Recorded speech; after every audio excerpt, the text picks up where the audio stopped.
우리 복음서에 소경들을 여러 명 예수님께서 고친 기록이 나옵니다. 그 중에서 이름이 기록된 곳은 바로 여기 하나고요.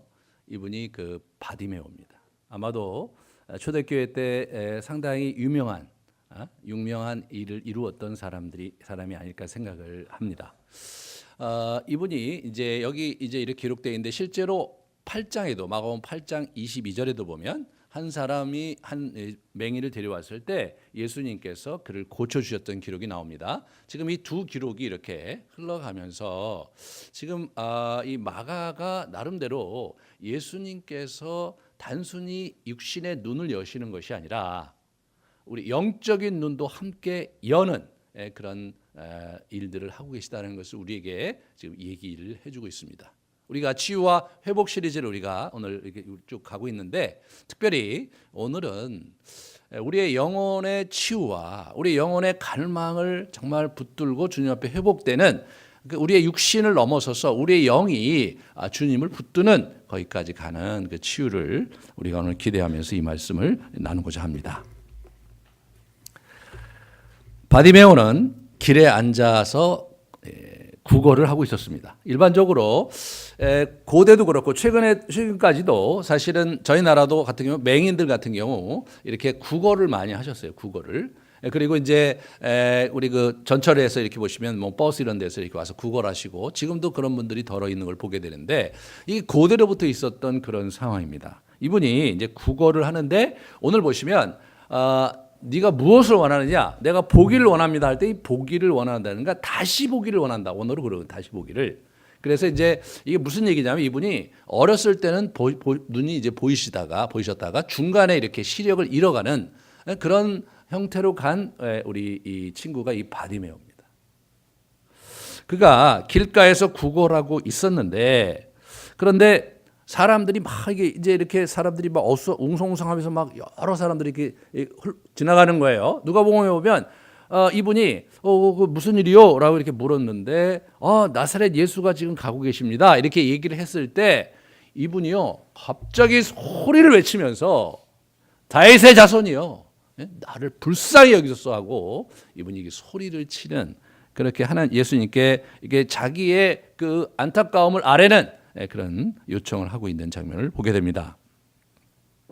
그러자 옆에 있던 많은 사람들이 잠잠히 하라 이렇게 잠잠하라 이렇게 얘기를 하고 있어요.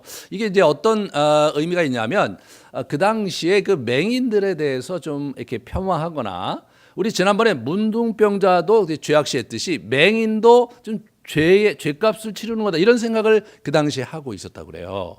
그 근거가 그래도 있어요. 스바냐서 이렇게 보면 내가 사람들에게 고난을 내려 맹인같이 행하게 하리니 이는 그들이 나 여호와께 범죄하였습니다. 이렇게 여호와께 범죄했다.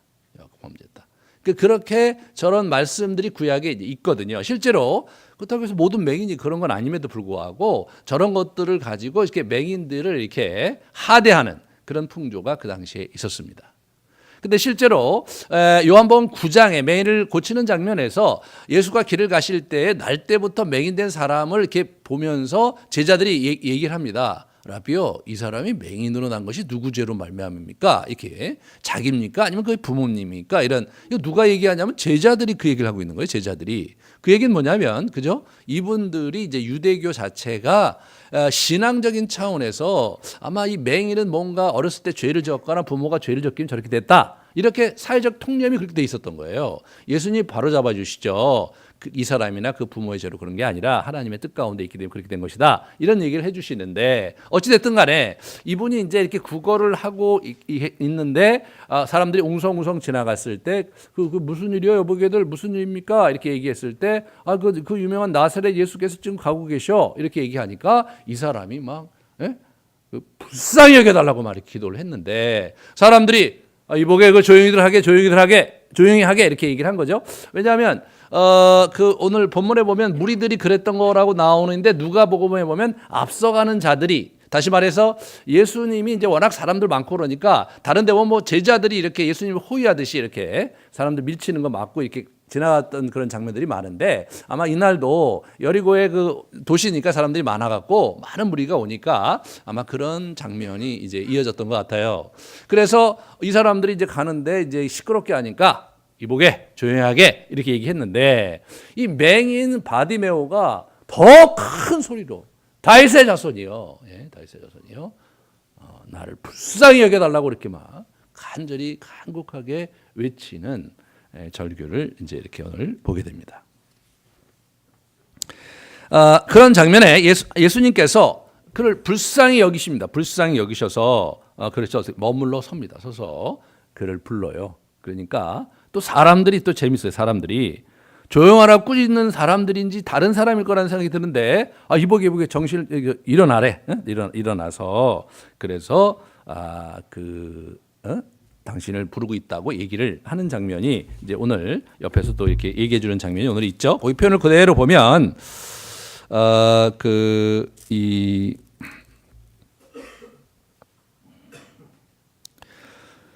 그들이 그 맹인을 부르며 이르되 안심하고 일어나라. 그가 너를 부르신다. 저는 사실 이 말씀이 굉장히 마음에 많이 울림이 있습니다. 그가 너를 부르신다. 야야 안심하고 일어나. 주님께서 너를 부르셔. 예수님이 너를 부르셔. 이렇게 얘기하니까 이분이 어떻게 하면 벌떡 일어나서 펄쩍 뛰어서 예수님께 이제 이렇게 나아갑니다. 그러니까 여러분 이분이 이제 눈이 안 보이시는 장님이신데 이분이 거기서 이렇게 늘 구걸하고 있다가 이보게 안심하고 일어나 저 예수님 널 부르시는데 이렇게 얘기했을 때 이 사람이 벌떡 일어나서 예수님의 소리가 들리는 듯한 곳으로 이렇게 달려간 거거든요. 이분이 이렇게 펄쩍 점퍼, 영어로 이렇게 점퍼 펄쩍 뛰어서 가는데 아니 눈이 안 보이시는 분이 펄쩍 뛰지는 않잖아요. 조심스럽게 일어나서 이렇게 더듬더듬 가는데 이분이 그냥 달려가셨던 거예요. 그냥.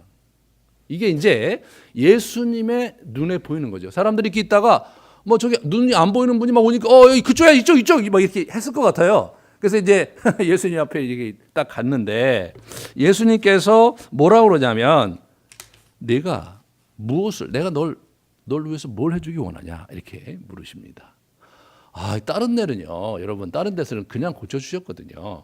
가령에 들어서, 아까 8장에 보시면, 마가복음 8장 22절에도 사람들이 그 맹인을 데려오니까 그냥 자기가 고쳐주셨어요. 근데 오늘은 뭐라고 하시냐면, 야, 네가 나한테 뭘 원하냐? 이렇게 말씀을 하시거든요. 오늘 이제 본문에서 우리가 쭉 보면 아시지만, 이 사람에 따라서, 예수님께서 사람들을 고치실 때 굉장히 다른 여러 가지 앵글로 이제 접근을 하세요. 오늘 같은 경우도 보니까 뭐냐면 네 믿음이 너를 구원했다 그렇게 말씀하시거든요. 그런데 8장에는 그런 말씀 안 하시고요. 눈만 고쳐주셨어요. 근데 오늘은 네 믿음이 너를 구원했다 이렇게 얘기합니다. 이런 장면이 이제 우리가 이제 일관성 있게 예수님께서 그러면 죄인들을 어떻게 고쳐주시고 또 병자들을 어떻게 고쳐주셨는가 이런 걸 찾다 보면 일관성이 없어요. 어떤 사람한테는 믿음을 얘기하고 어떤 사람한테는 지난주에 분들은 어떻게 돼요? 어떻게 됩니까? 마을 사람들 그냥 데려오니까 그냥 고쳐주신 거잖아요. 그 마을 사람도 여호와를 경외하는 자도 아니에요. 그 당사자도 여호와를 경외하는 자가 아닌데 그냥 고쳐주시는 거예요. 그런 면에서 그럼 예수님이 왜 그렇게 이 사람한테는 저렇게 이 사람한테는 이렇게 그렇게 하셨는가? 저는요, 이게 철저히 그 사람의 처지와 그 사람의 성격과 그 사람의 상황에 맞게 이분이 접근하시는 거라고 생각이 됩니다. 그 사람. 지난주에도 보면 우리 귀도 먹고 말 못 하시는 분인데, 이러라고 그래갖고 사람들이 비켜서 한적한 곳에 가서 이렇게 귀도 이렇게 뚫어보시고, 침도 이렇게 발라보고 이렇게 하시면서 뭔가 친밀하게 이분과 소통하면서 그러면서 이제 병을 고쳐주셨어요. 오늘은 네가 뭘 원하냐? 이렇게 물으신 거예요. 이렇게 물으신 겁니다. 그게 뭡니까? 지금 예수님께서 이 친구의 필요와 원함이 뭔지를 좀 더 깊이 꿰뚫어 보시길 원했던 거죠. 그래서 내 믿음이 너를 구원했다고 이 친구의 원함이 단순히 눈을 여는 것을 넘어서서 그의 영혼이 하나님 앞에 이렇게 구원받고 하나님을 붙잡는 데까지 가기를 원하셨기 때문에 그렇게 질문을 하신 거더라고요. 이런 부분이 여러분과 제가 좀 이렇게 주목해야 될 부분인 겁니다. 예수님께서 그 사람의 필요에 맞게 접근하시는 거예요. 어떤 사람은 병만 치료해야 되면 그냥 병만 치료하고 돌려보내는 겁니다. 근데 어떤 사람은 병을 넘어서서 그의 죄를 치유하기 원하시면 내 죄의 사함을 받았다. 이 중보기 때도 그렇게 말씀하세요. 오늘은 내 믿음이 너를 구원했다. 그런 말씀을 하십니다. 근데 이거를 우리가 조심해야 될 게 그거를 우리 모두가 그런 갖춰야 된다고 생각하시는 건 아니라고 말씀을 드렸어요. 꼭 병을 고치는데 꼭 믿음이 필요하다? 그건 아닙니다. 우리의 병이 죄로부터 기인됐다? 그것도 아닙니다. 철저히 예수님께서는 한 사람 한 사람 그 당사자들의 상황에 적실하게 그들의 필요에 맞게 접근하신 분이었다. 그렇게 생각하고 보셔야 여러분들이 이제 그러면 나의 필요와 나의 상황은 어떤 것인가를 보면서 여러분들이 주님께 나아가실 수 있기를 바랍니다. 오늘 본문에 보시면 맨 마지막 절에 이런 게 있어요. 예수께서 이르시되 가라 내 믿음이 너를 구원했다 하시니 그가 곧 보게 되어 예수를 길에서 따르니라 이렇게 나옵니다. 예수를 길에서 따랐다 나오는데 여러분 8장 본문에 좀 달라요.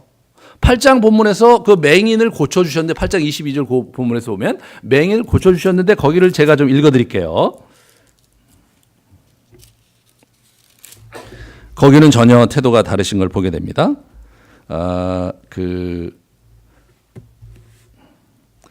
이에 그 눈이 다시 안수하심에 눈에 다시 그가 주목하여 보더니 나아가 모든 것을 밝히 보는지라 예수께서 그 사람을 집으로 보내시며 이르시되 마을에는 들어가지 마라 그렇게 얘기하십니다.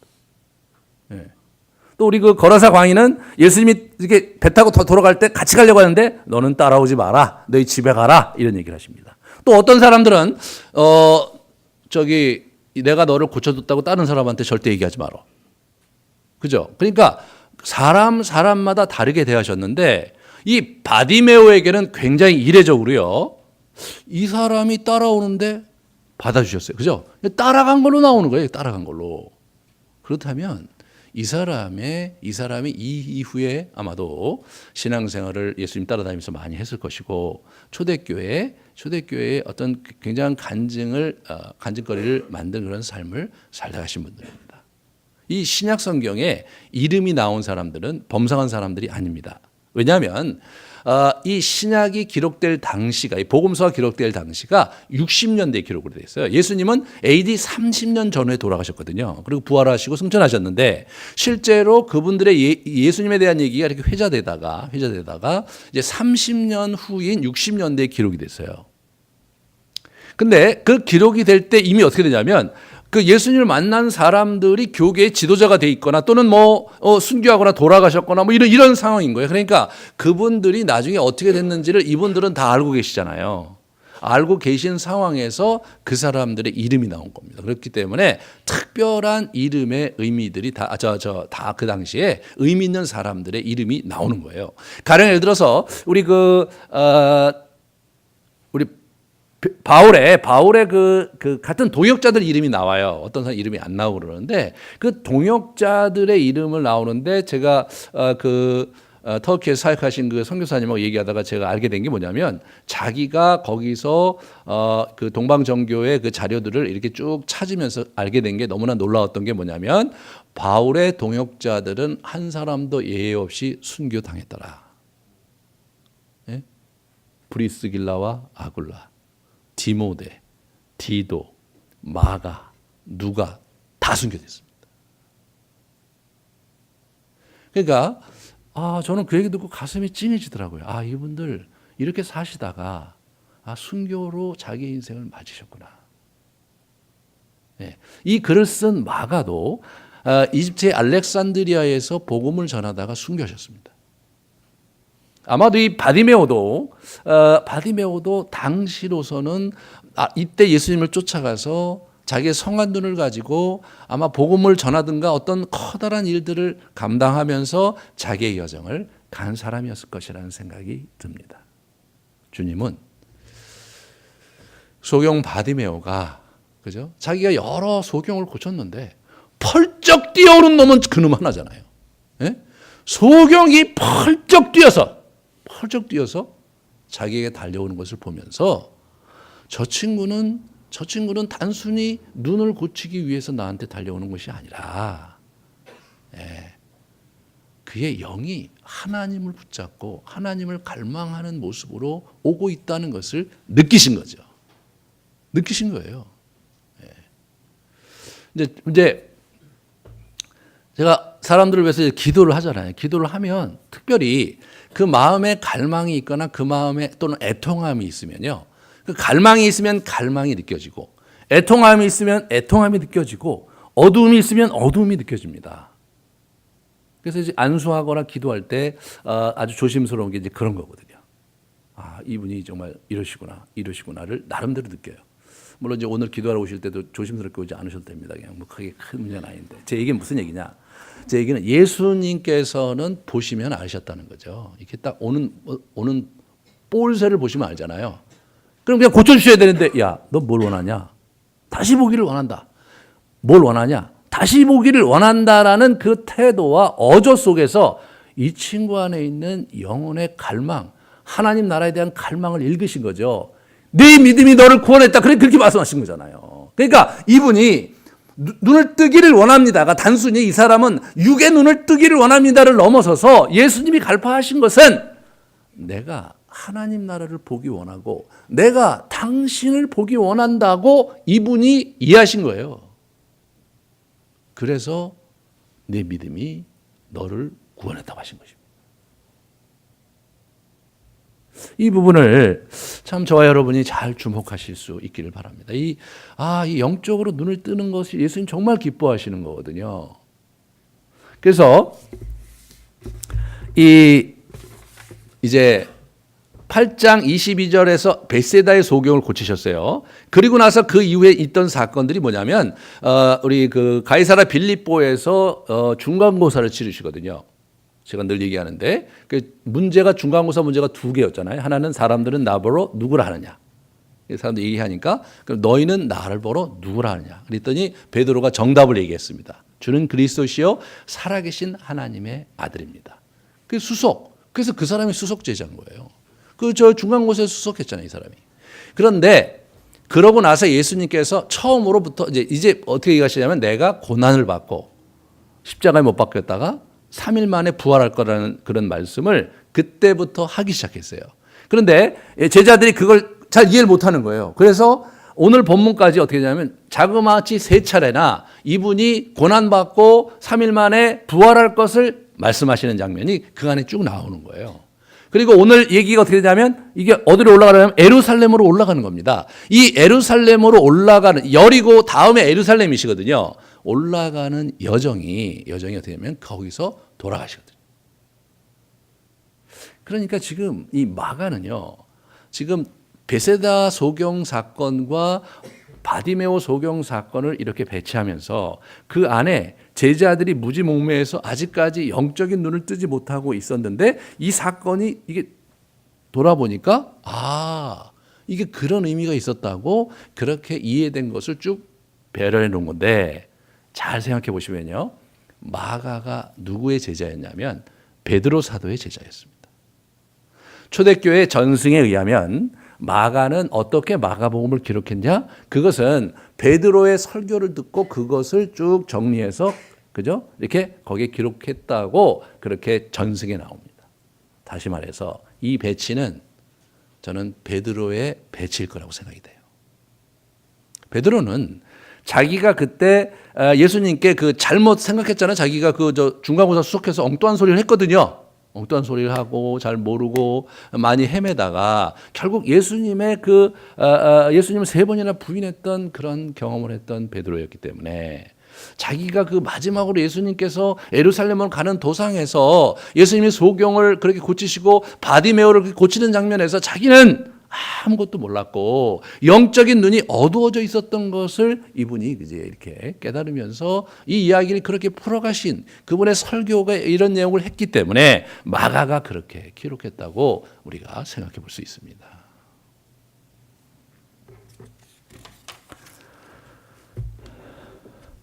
이 눈을 뜨는 문제가 이제 이 메시아적 징표이기도 했거든요. 그래서 이제 보시면 이 마태복음 11장 5절 이렇게 보시면, 예? 5절 보시면 맹인이 보며 못 걷는 사람이 걸으며 나병 환자가 깨끗함을 받으며 못 듣는 자가 들으며 죽은 자가 살아나며 가난한 자에게 복음이 전파된다. 라고 예수님께서 말씀하셨는데 저게 뭐냐면 본인 자신이 메시아인 것을 우리 이사야서에 증거된, 이사야서에 예언된 증상이 지금 일어났다는 것을 이렇게 얘기해 주신 거예요. 저기 어둡고 캄캄한 데에서 행인의 눈을 볼 것이며 그때 맹인의 눈이 밝을, 저게 이제 이사야서에 있는 본문들인데 저게 뭐냐면 이 메시아를 예언하는 예언 구절인데 그런 것들을 이렇게 모으셔서 문장을 만드신 거예요. 그래서 그 증거가 지금 있다는 말씀을 하시는 겁니다. 그러므로 이 메시아가 왔을 때 맹인이 눈을 뜬다는 것 자체가 하나의 메시아적 징표인과 아울러서 이 영적으로 둔감한 사람들이 이제 눈을 떠야 된다는 그런 비유를 또 이렇게 상징적으로 보여주시는 사건인 것을 오늘 보게 됩니다. 우리 이사야서 42장 보면요. 너희 못 듣는 사람들아 들으라, 너희 맹인들아 밝히 보라, 이렇게 얘기하시는 거죠. 너희가 눈이 있어도 보지 못하며 귀가 있어도 듣지 못하느냐, 또 기억하지 못하느냐. 마가복음 8장에 예수님께서 이제 하신 말씀, 저 말씀 하시고 바로 맹인 고치신 겁니다.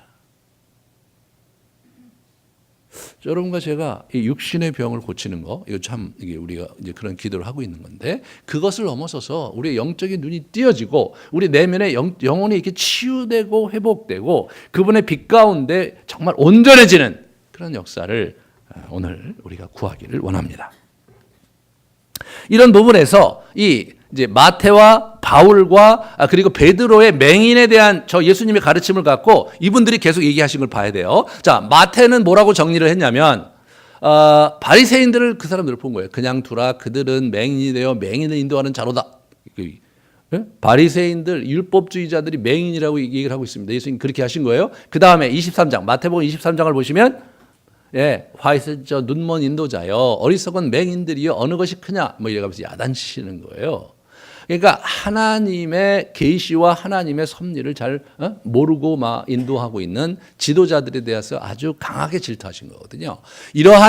그러한 예수님의 강조점을 우리 바울과 베드로가 다시 이어갑니다. 우리 바울의 맹인론을 보시면 맹인의 길을 인도하는 자의, 어둠에 있는 자의 빛이요 율법에 있는 자의 지식과 진리의 모본을 가진 자로서 어리석은 자의 교사라고 하면서 유대인의 율법주의자들을 강하게 질타합니다. 율법주의자는 예수 그리스도를 온전하게 보지 못하게 하는, 스스로 자기도 온전하지 못하면서 다른 사람도 그렇게 만드는 친구다라고 강하게 질타할 때 맹인론을 얘기합니다. 그런데 사도 베드로는 좀 더 깊이 있게 이 문제를 접근해요. 우리 베드로의 맹인론을 같이 볼까요? 이 약속으로 말미암아 썩어질 것을 피하여 신성한 성품에 참여하는 자가 되게 하려 하셨느니라. 그래서 신의 성품에 우리가 참여하는 그런 자로 우리를 부르셨다는 거죠. 그래서 믿음의 덕에 지식을, 지식의 절제를, 절제의 인내를, 인내의 경건에 형제우애를, 형제우애에 사랑을 더하라. 이런 것이 없는 자는 맹인이라 멀리 보지 못하고 그가 옛죄에 깨끗하게 된 것을 잊었느니라. 베드로가 맹인이었잖아요. 오늘 본문에서 자기의 고백을 하는 것이나 마찬가지거든요. 나는 그때 중간고사에 수석했지만 영적으로 맹인이었다. 나는 그때 이 바디메오가 그런 얘기를 할 때 이걸 잘 알질 못했거든요. 여러분, 오늘 바디메오 사건 바로 전에 무슨 얘기가 있냐면 지금 사람들의 인기가 더 높아지고 예수님께서 뭔가 이번 예루살렘 여행에서 대권을 거머쥘 거라고 착각을 했어요, 이 친구들이. 그래서 이제 누가 있었냐면 야고보와 요한이 자기 어머니를 대동하고 와갖고 하나님, 예수님 청이 있습니다. 당신이 이번에 영광을 받으실 때 우리를 우편과 좌편에 앉혀주십시오. 그 유명한 오른팔 왼팔이 거기서 나온 겁니다. 거기서 나온 거예요. 그러니까 이분들은 그렇게 생각한 거예요. 근데 그들만 그런 게 아니에요. 그 얘기를 듣고 나머지 제자가 모두 불이 여기거늘. 여러분, 제대로 된 사람이었으면 지금 예수님께서 여기 올라와서 고난받고 십자가에 못 박혀 돌아가셨다가 3일 만에 부활한다는 이상한 얘기를 지금 얼마 안 되는 어간에 3번이나 예언하셨어요. 3번이나. 거기다가 베드로의 경우는 아주 유별납니다. 베드로가 이제 그 중간고사 수석하고 나서 너무나 기뻐서 너의 고백 후에 내가 반석을 주고 너가 천국의 열쇠를 너한테 주고 교회를 내 위에 세우겠다 이렇게 막 얘기하시면서 그를 굳건히 하셨는데 그 얘기가 있고 바로 다음에 예수님께서 마음을 놓으시고 이제 내가 고난을 받고 3일 만에 죽었다가 고난받았다가 내가 다시 부활할 거다고 얘기를 했을 때 베드로가 와서 막 예수님을 꾸짖어요. 막 예수님 그런 일이 있어서는 안 돼. 왜 그런 얘기 하시냐고 지금. 예수님께서 화가 나셔갖고 사단아 뒤로 물러가라. 네가 하나님의 나라 일을 생각하지 않고 사람의 일을 생각한다고 야단을 맞았거든요. 그런데도 몰랐어요. 뭐가 뭔지 몰랐어요. 그리고 나서 사실은 베드로가 그때 깨달았다면 야고보와 요한이 막 그런 얘기하면 야야야야 너 나 그때 야단 맞은 거 모르냐? 이 양반 지금 뭔가 좀 심상치 않게 돌아오고 있다. 어? 우리는 이분이 이번에 대권을 거머쥘 거로 말씀하시는데 저분은 고난받고 뭐 3일 동안 죽었다가 뭐 이런 우리가 이해할 수 없는 말씀을 하시는데 너 정신이 있냐 없냐? 그렇게 얘기해야 돼요. 그래야 진짜 수석 아닙니까? 이 녀석은 시험지에만 수석이고 내용은 잘 모르는 거죠. 그죠? 네, 그러는 거예요. 실력이 없는 거예요. 실력이 영적으로. 그런 우리 베드로가 저게 베드로 후서입니다, 여러분. 저 양반이 로마 감옥에서 마지막으로 저 편지 쓰고 돌아가신 거예요. 우리에게 뭐라고 말씀하시는 거예요? 예? 이런 것이 없는 자는 맹인이라 멀리 보지 못한다. 우리가요. 영적인 시각과 통찰을 갖고 영적으로 분별을 하는 것 자체가 기도하다가 막 불을 받아서 그렇게 된다든가 말씀을 보다가 심오한 이치를 깨달아서 그렇게 된다든가 네? 우리는 그렇게 생각하는 경향이 많아요. 저도 예전에 어렸을 때 그렇게 생각 많이 했거든요. 근데 그게 아니고 믿음의 덕의 지식을 지식의 절제를 절제의 인내를 인내의 경건을 경건의 형제 우애를 형제 우애의 사랑을 더하는 예수 그리스도의 성품 그 성품에 우리가 참여하는 자가 될 때 비로소 어떻게 되냐면 그게 그렇게 되는 거였구나. 그런 거였구나. 그럼 인생을 이렇게 살아야 되고 교회를 이렇게 섬겨야 되고 내가 어떻게 내가 물질을 사용해야 되고 내가 어떻게 우리 그 비즈니스를 어떻게 이런 부분이 이제 이렇게 깨닫게 되는 거거든요. 깨닫게. 그게 우리가 열심히 영성 훈련하는 거 아니에요. 네? 이게 저게 진짜로 중요한 거거든요. 베드로가 얘기한 게 여러분 능력을 받으라는 얘기를 하고 있지 않더라고요. 이분이 너희 성품이 저런 열매가 있어야 네가 비로소 눈이 떠지는 거지. 너희 안에 그리스도의 성품이 없다면 그거 아무것도 아니다. 맹인이다. 그렇게 말씀하시는 거예요. 우리가 어떻게 그리스도의 성품을 우리 안에 가질 수 있습니까? 그분 안에 거하고 그분과 늘 교제하는 것들을 매일매일 그렇게 우리의 삶 속에 이루어가면서 그분과 함께하는 시간들을 많이 가질 때 자연스럽게 우리에게 그런 성품이 오는 거지. 이게 여러분이 잘 생각하셔야 됩니다.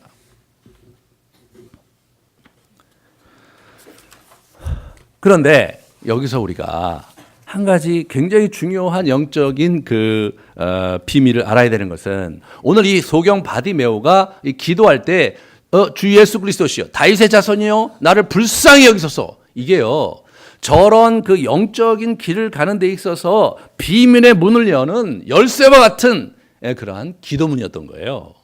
이 불쌍히 여겨달라는 이 표현은요, 언약 안에서 보호하고 돌봄하는 이런 부분에서 이제 이미 왕하부터 이렇게 쓰였어요. 이 구약에서 이렇게 왕에 보시면 이 더불어 세우신 언약 때문에 이스라엘의 은혜를 베풀어 그들을 불쌍히 여기시고 돌보시는 분으로 나오고요. 주는 은혜로우시고 불쌍히 여기시는 하나님이시다.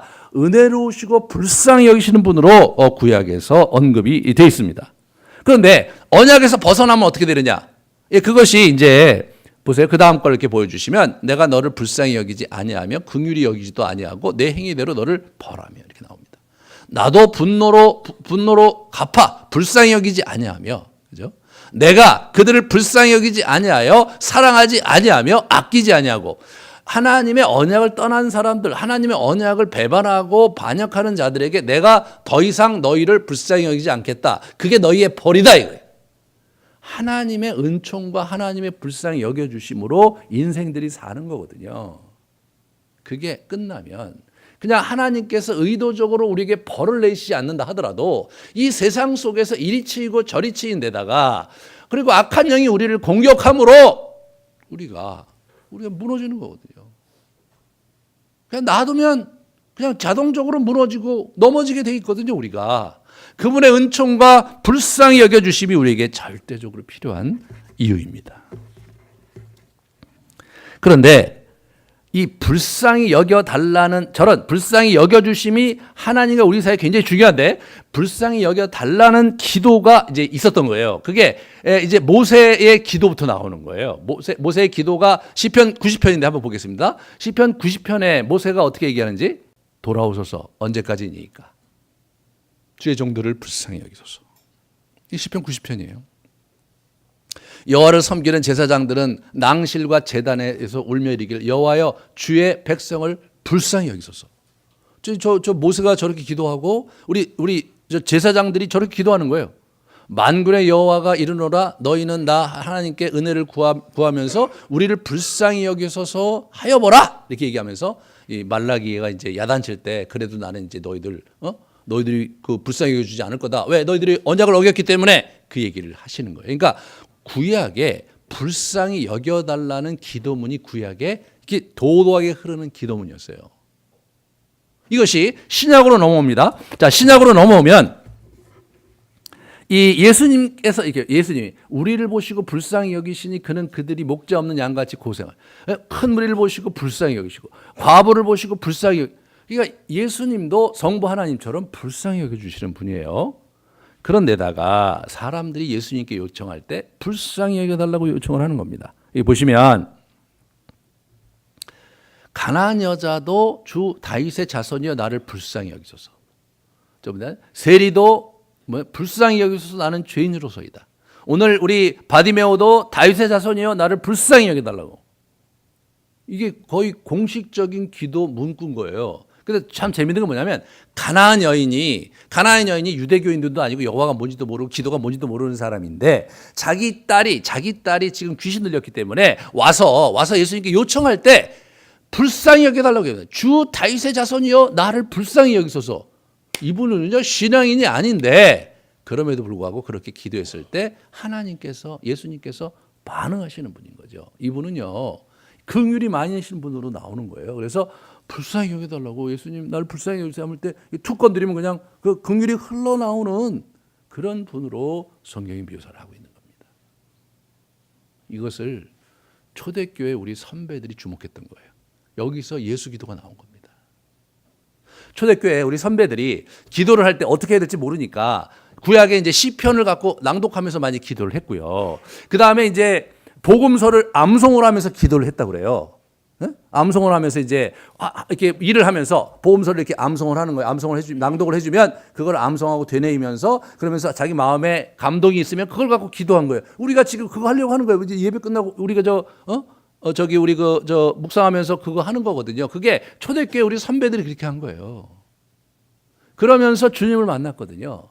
그런데 뭐냐면 이게 기도문이 이제 이렇게 단순하게 화살 기도라고 해서 문장 기도를 그래서 많이 드렸어요. 거기 말씀을 갖고 문장 기도를 많이 들었는데 문장 기도 중에 효과 만점인 기도문이 바로 저거였던 거예요. 주 예수 그리스도시여 이 죄인을 불쌍히 여기소서. 그래갖고 저걸로 다른 문장보다 저게 살아남았어요. 그 당시에 저 문장 기도가 이렇게 책으로 남아 있어요. 초대교회 우리 선배들이 했던 문장 기도가 책으로 이렇게 남아 있거든요. 그런데 저거에 살아남은 거예요. 그래갖고 저 기도를 갖고 어떻게 되냐면 그 당시부터 수도원을 세웠어요. 수도원을. 근데 그 수도원에서는 그 동방정교회거든요. 동방정교회 수도원에서 저 기도만 하는 거예요.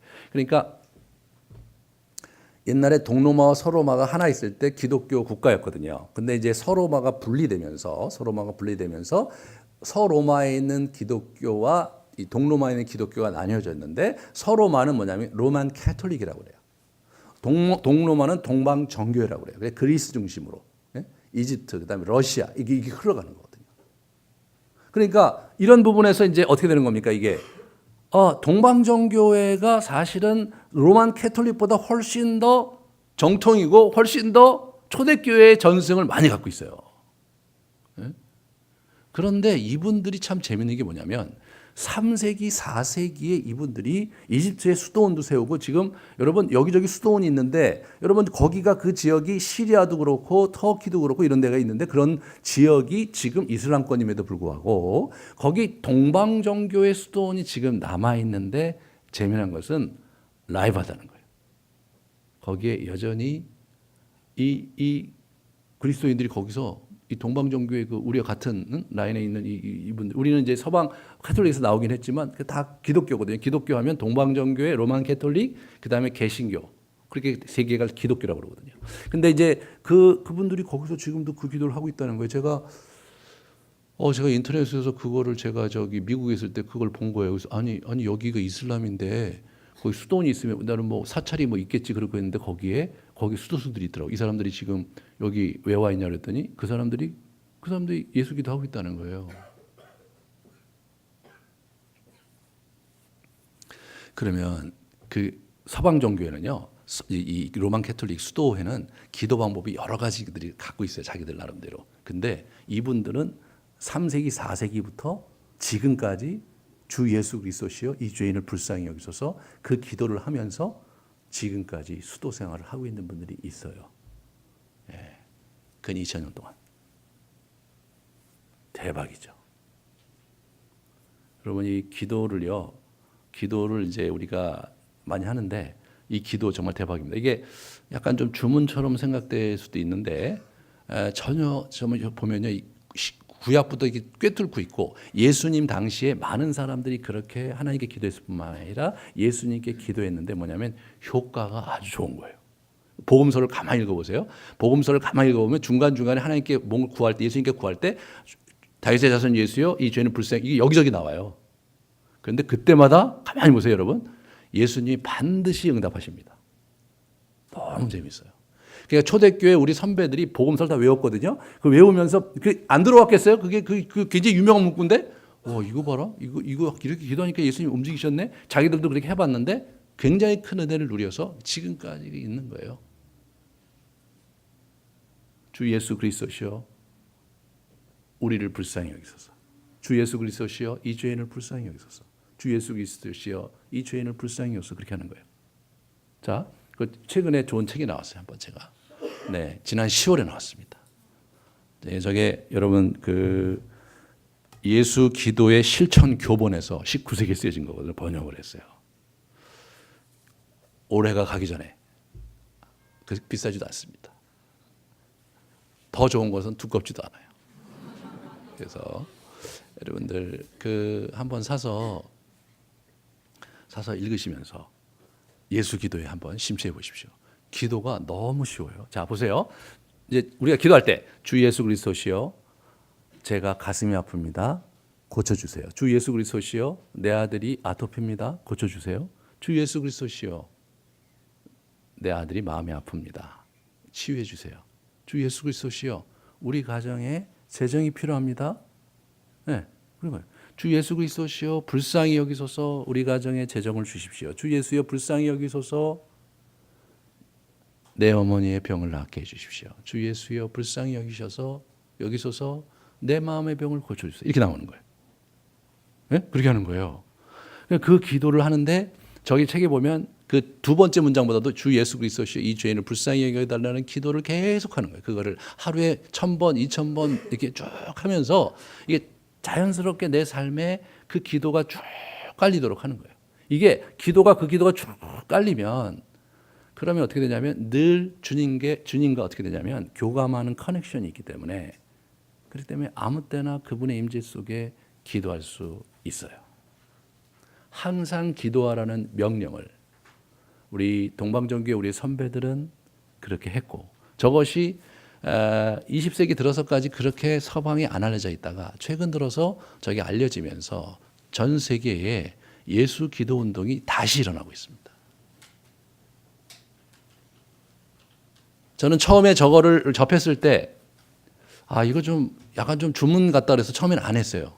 근데 제가 이거를 그래도 이제 제가 영성훈련 한다고 하니까 제가 이거 꼭 해, 책 보니까 너무 좋다고 해서 했는데 은혜를 너무 많이 받았어요 제가. 그래서 막 가슴이 뜨거워지고 막 야 이런 기도가 있구나. 근데 여전히 뭐냐면 저는 성경에서 확실하게 얘기하기 전까지는 할 수 없다. 제가 이제 기도법을 배울 때 늘 그 성경에 확실한 근거가 있어야 되는데 이거는 좀 아닌 것 같다. 그래서 제가 내려놨다가 수년 전에 저 공부를 하다가 저런 책에 나온 게 지금 제가 공부한 거예요. 제가 신구약 전체를 쭉 이렇게 불쌍히 여겨줘서 공부하다가 제가 잠깐 나눈 건데 그 나눈 거예요, 여러분. 그 책에 있는 게 아니에요. 제가 한 거예요. 근데 제가 굉장히 큰 은혜를 받은 거예요. 이거는 주문이 아니다. 이거는 모세로부터 시작된 하늘 여는 열쇠가 되는 기도문이었다. 내 기도는 이거로 가야 된다. 그 생각을 이제 최근에 많이 하면서 여러분 영성훈련 2에 저거 막 시키거든요. 근데 잘 못하세요.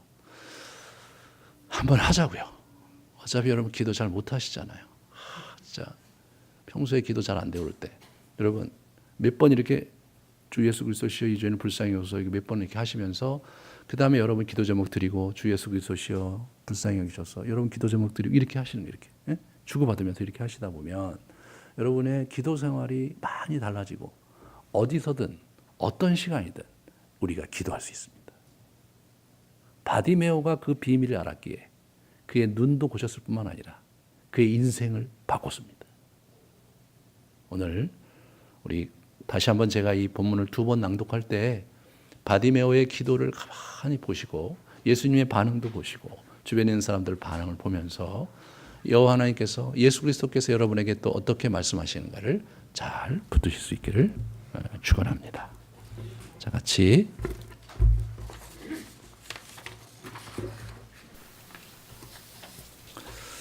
우리 마음을 준비하시고 잠깐 주님 앞에 침묵으로 나아가도록 하겠습니다.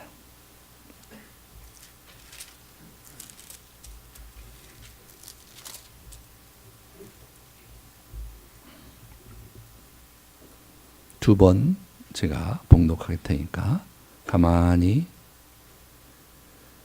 본문에 들어가셔서 구경꾼으로 또 바디메오로 또 이렇게 여러분들이 가만히 묵상하시면서 성경이 여러분을 어떻게 감동하고 도전하는지 마음을 여시기 바랍니다.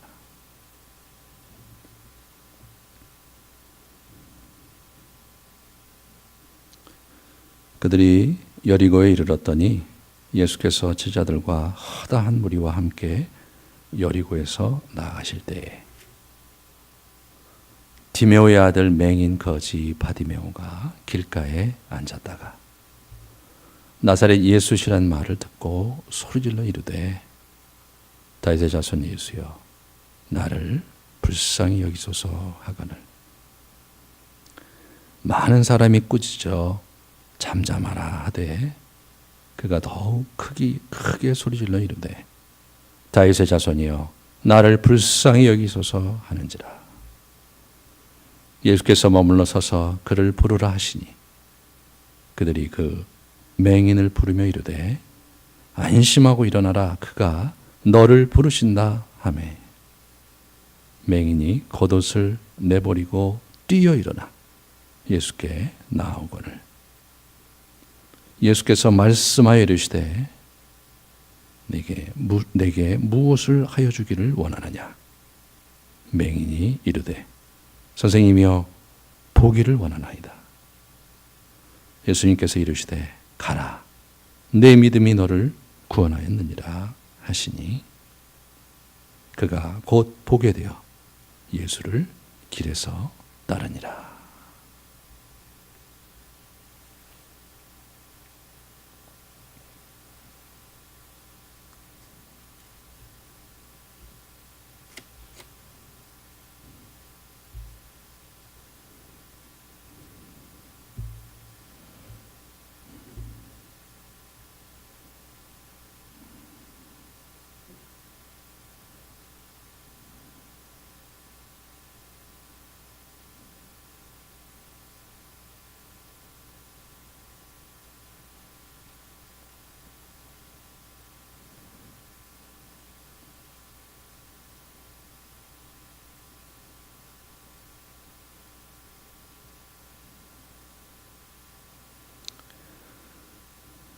그들이 여리고에 이르렀더니 예수께서 제자들과 허다한 무리와 함께 여리고에서 나아가실 때에 디모요의 아들 맹인 거지 바디메오가 길에서 앉았다가 나사렛 예수시란 말을 듣고 소리질러 이르되 다윗의 자손 예수여 나를 불쌍히 여기소서 하거늘 많은 사람이 꾸짖어 잠잠하라 하되 그가 더욱 크게 소리질러 이르되 다윗의 자손이여 나를 불쌍히 여기소서 하는지라.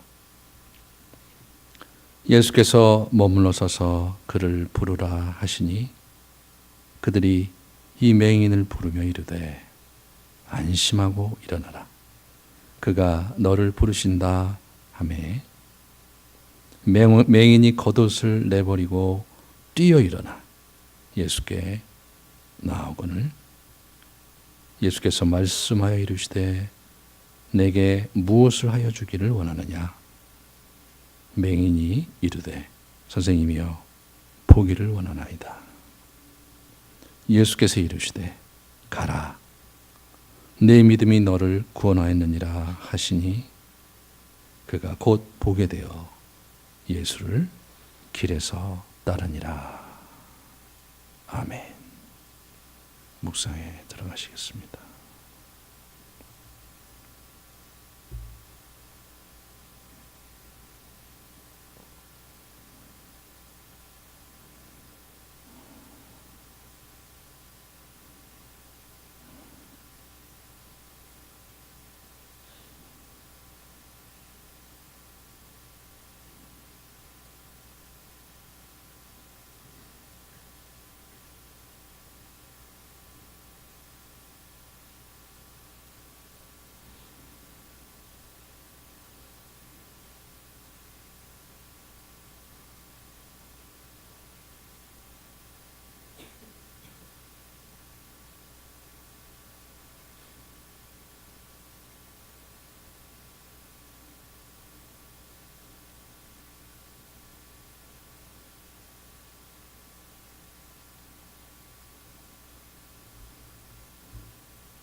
주께서 주신 감동을 가지고 기도하시기 바랍니다.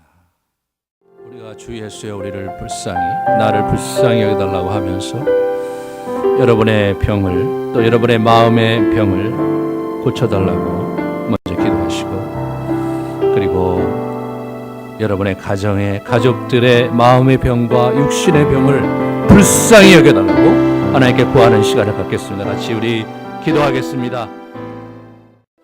이제 연말입니다. 여러분의 하시는 모든 일들, 여러분의 가족의 여러 대소사들, 또 여러분의 경제적인 형편들 정말 불쌍히 여겨달라고 우리 하나님께 구하고 간구합시다. 다 같이 주여 우리를 불쌍히 여겨주소서라고 같이 외치면서 우리 가족을 위해서 같이 기도하겠습니다. 주여 불쌍히 여겨주시옵소서. 주여 우리를 불쌍히 여겨주시고 주여 이 아름드리 교회를 불쌍히 여겨주시고 주여 아름드리 교회의 가정을 불쌍히 여겨주시옵소서. 우리가 당신의 은총으로 삽니다. 외면하지 마시고 눈을 거두지 마시고 마음을 거두지 마시고 우리에게 역사하시며 우리에게 눈을 떼지 마시며 주의 치유의 손을 거두지 말아 주시옵소서. 아버지 연말입니다. 여러 정황 속에 어려운 이들이 많고 경제적으로 어려움 속에 허덕이드는 일이 많고 육신이 연약하여 힘든 이들이 많습니다. 아버지여 불쌍히 여겨주시고 치유하시고 회복시켜 주시옵소서.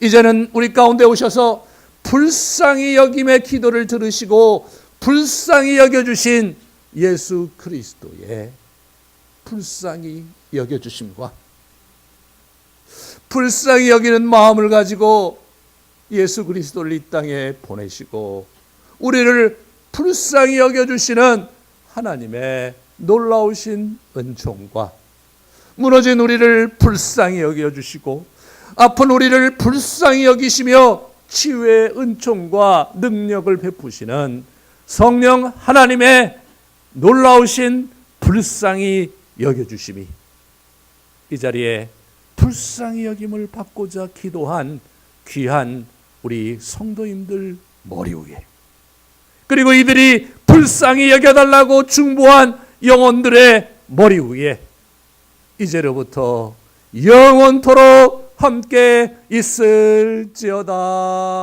아멘.